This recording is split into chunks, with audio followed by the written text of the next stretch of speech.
नमस्ते दर्शन सबैजनालाई। त्यसै हिजो चाहिँ पानी परेको थियो।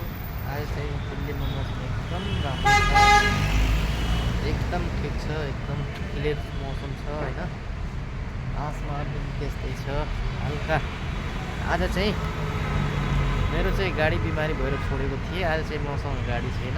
आज चाहिँ कसैको मोटरसाइकलमा बसेर टाइम पास गरेको। अनि हजुरहरू के कस्तो गर्दै हुनुहुन्छ, सन्चै हुनुहुन्छ भन्ने आशा छ। यस्तै छ। हेर्नुहोस् गाइस, यो चाहिँ मैले गर्ने चाहिँ कोपी हो खासमा है।